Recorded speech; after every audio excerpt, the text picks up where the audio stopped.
ان کا ظلم اس حد کو پہنچ چکا ہے کہ اللہ کے لیے انہوں نے خود اسی کی پیدا کی ہوئی کھیتی اور چوپایوں میں سے ایک حصہ مقرر کیا ہے اور کہتے ہیں کہ یہ اللہ کا ہے بزوم خود، اور یہ ہمارے ٹھہرائے ہوئے شریکوں کے لیے ہے۔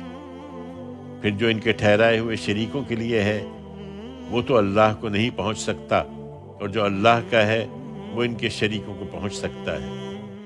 کیا ہی برے فیصلے ہیں جو یہ لوگ کرتے ہیں۔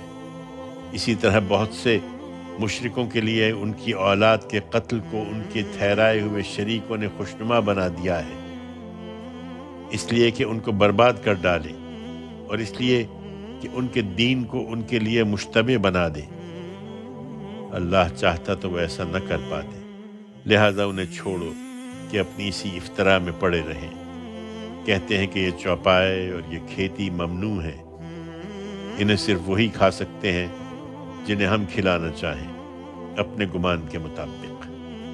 اسی طرح کچھ جانور ہیں جن کی پیٹھیں ان کے نزدیک حرام کر دی گئی ہیں، اور کچھ جانور ہیں جن پر محض اللہ پر جھوٹ باندھ کر اللہ کا نام نہیں لیتے۔ اللہ ان قریب ان کی ان افطرا پردازیوں کا بدلہ ان کو دے گا جو وہ کرتے رہے ہیں۔ اور کہتے ہیں کہ جو کچھ ان جانوروں کے پیٹ میں ہے وہ ہمارے مردوں کے لیے خاص ہے اور ہماری عورتوں کے لیے حرام ہے، لیکن اگر وہ مردہ ہو تو دونوں اس کے کھانے میں شریک ہو سکتے ہیں۔ اللہ ان قریب ان کی ان باتوں کی سزا انہیں دے گا، بے شک وہ حکیم و علیم ہے۔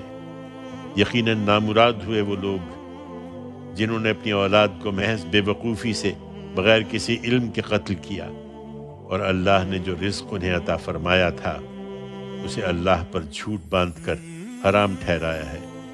وہ یقیناً بھٹک گئے ہیں اور ہرگز راہ راست پر نہیں رہے۔